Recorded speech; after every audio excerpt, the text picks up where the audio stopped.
Hello students. Today we are starting with a new topic in research, that is statistical measures used in research. Yeah, statistical tools used in research, right? So again in research we use statistical methods.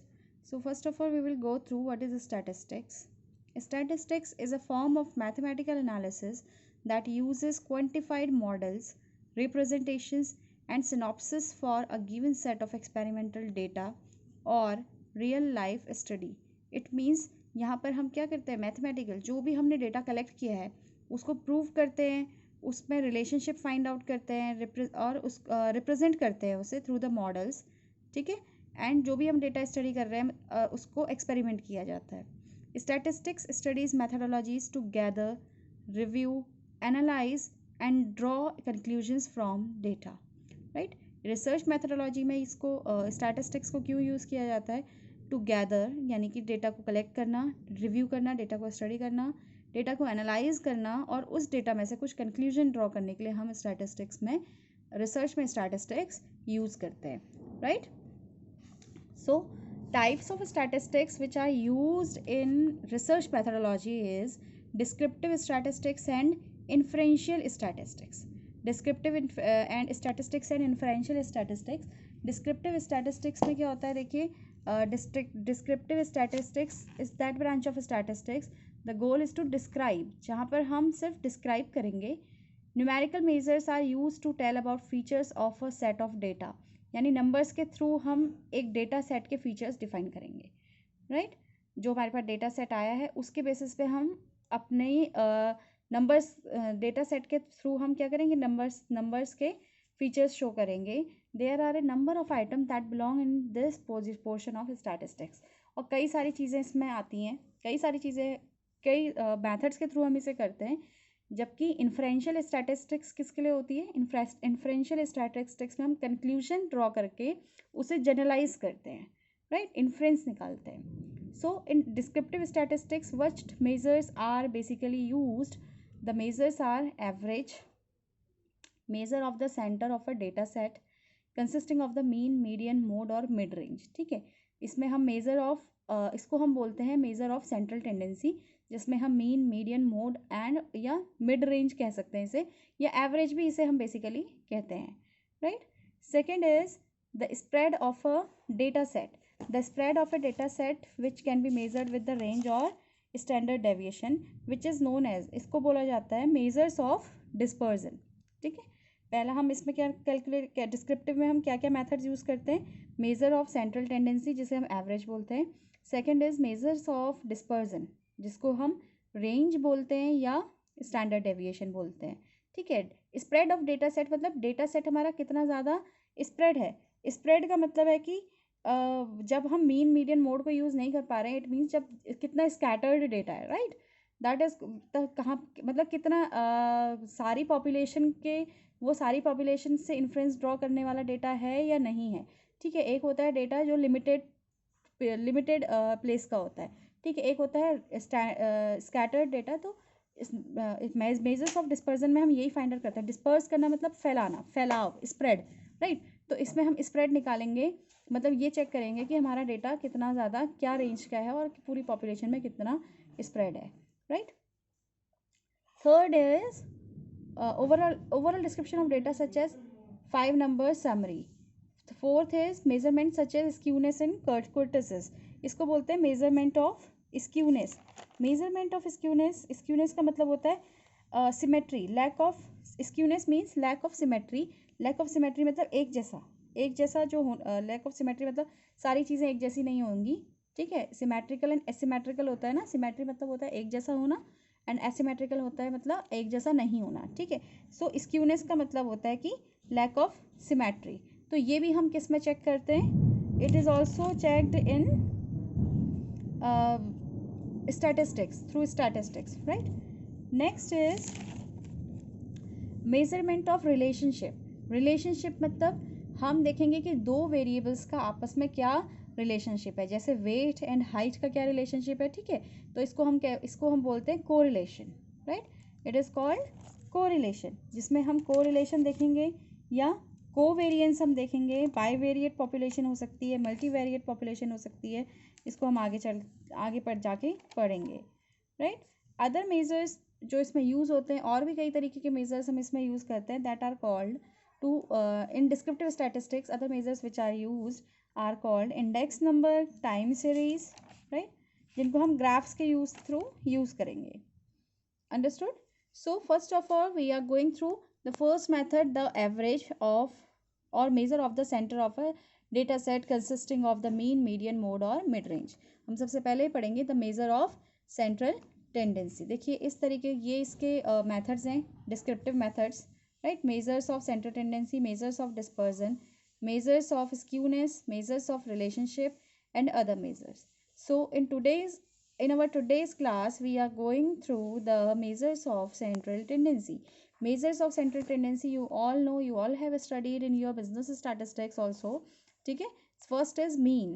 mean क्या होता है, देखिए mean is an average, basically हम mean को क्या बोलते हैं, mean is an average and it is the most common measure of central tendency, right, and may be defined as the value which we get by dividing the total of the values of various given items in a series by the total number of items we can look, ठीक है।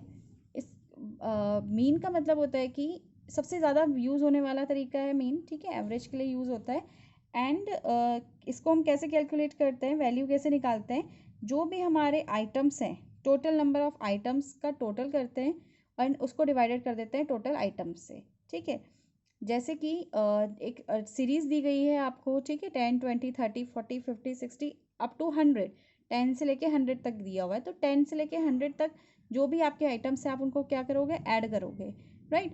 And उसको फिर हम divide करेंगे कितने से, from the number of items, कितने items हैं। अगर 5 हैं, 10 to 50 है तो इसका मतलब 5 है, 10 to 100 है तो 10 आइटम्स अगर उसके अंदर फॉल कर रहे हैं तो उसको 10 से हम डिवाइड करते हैं, ठीक है।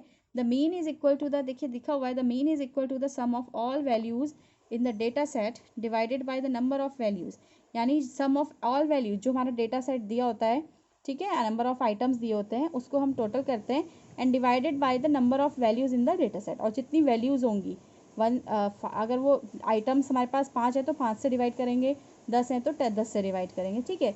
और इसको हम कैसे, इसका फॉर्मूला है x bar is equals to x1 plus x2 plus xn divided by n, right, got it? So through this we can calculate mean, ठीक है। Next is measurement of central tendency, हम कैसे कैलकुलेट कर सकते हैं, दूसरा तरीका है मीडियन, राइट। मीडियन कब यूज़ किया जाता है, इसमें भी हम ऑलमोस्ट एवरेज ही कैलकुलेट करते हैं, बट ये कब यूज़ किया जाता है, when the data has set outliers. Set outliers मतलब जो हमारा मीन आ रहा है, जो हम मीन कैलकुलेट करना चाह रहे थे वो हमारे डेटा सेट से बाहर एग्जिस्ट करता है, at that time we use this median, ठीक है। The median is the middle score of a data of a set of data that has been arranged in order to the magnitude, right। Median मतलब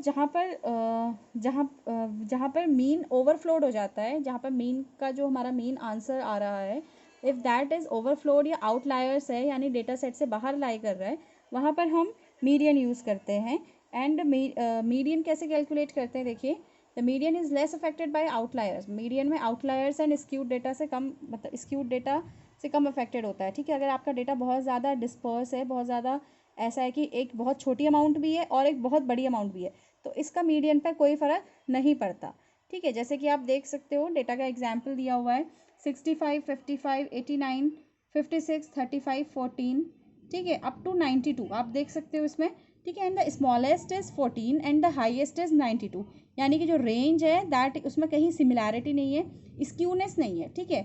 और skewed, it is a skewed data and it has outliers also, ठीक है। तो हम इसमें कैसे mean calculate करेंगे, इसमें हम मीन नहीं कैलकुलेट करेंगे, इसमें हम मीडियन कैलकुलेट करेंगे, right.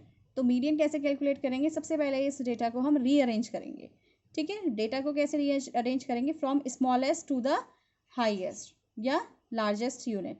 Smallest is 14, then 35 45 55 again 55 56 56 65 87 89 and 92 up to highest हमने इसे क्या कर दिया, अरेंज कर दिया। अब हम देखेंगे इसमें सेंट्रल यूनिट कौन सी है। सेंट्रल यूनिट देखिए 11 डिजिट्स हैं, 11 डिजिट्स में सेंटर कौन सी है, 1 2 3 4 5 6, ठीक है, क्योंकि 56 will be the median because 56 के लेफ्ट में भी 5 डिजिट्स आ रही हैं, 56 के राइट में भी 5 यूनिट्स आ रहे हैं। ठीक है, तो 56 विल बी द मीडियन।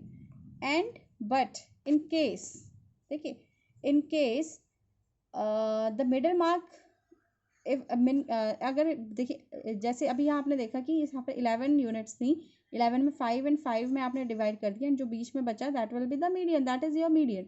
ठीक है, बट अगर इवन नंबर्स का स्कोर है, जैसे कि मान लीजिए 6 है या 10 है या फिर 14 है, अगर इवन नंबर्स का स्कोर है तो उसमें से आप मीडियन कैसे गैप प्राप्त करते हैं या कैसे निकालते हैं उसमें से मीडियन। इसमें से फिर देखिए, फिर से आपके पास एक डेटा सेट है जिसमें आपके पास 10 यूनिट्स है, 1 2 3 4 5 6 7 8 9 एंड 10।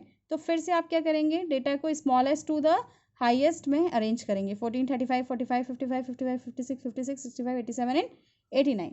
ठीक है, अब आप what you have to do, you have 2 mid digits, right. आपके पास 2 मिड डिजिट्स हैं, that is 5th and 6th। ठीक है, 5th एंड 6th आपके मिड डिजिट्स हैं। इसके आप लेफ्ट में भी देखिए, राइट में भी देखिए, बराबर डिजिट्स आपके बराबर यूनिट्स बच रही हैं। ठीक है, इधर भी 4 हैं, इधर भी 4 है एंड ये आपकी क्या है, मिड है। तो इसमें से आप मीडियन कैसे कैलकुलेट करेंगे, इन दोनों की मिड वैल्यू डिवाइडेड बाय 2। ठीक है, इसका आप एवरेज निकाल लोगे, that will be the 55.5, right. तो ऐसे हम इसको कैलकुलेट करते हैं, अंडरस्टूड। इसको हम कैसे शो कर सकते हैं, देखिए, आपको आपकी कॉपी के नोट्स में भी हमने बताया था, जब आपको नोट्स मिलेंगे, median is equals to n+1/2 when n is odd, right. जब अगर n ऑड है तो हम इसको n+1/2 करके कैलकुलेट करते हैं, और अगर ऑड नहीं है, इवन है, तो half n/2 + n/2 + 1, right. So this is a method to calculate median. Next is mode. The mode is the most frequent score in our data set. On a histogram, it represents the highest bar in a bar chart or histogram. You can therefore sometimes consider the mode as being the most popular option. ठीक है, mode is particularly useful in the study of popular sizes, right? जैसे कि a shoe manufacturing company is usually interested in finding out the size most in demand, so that it may manufacture a larger quantity of that size, right? तो if for example it is finding out, ठीक है, या mode if people are asked, देखिए, ये जो mode का table दिया है इसमें आप देख सकते हो कि बॉटम में लिखा हुआ है कार, ट्रेन, बस।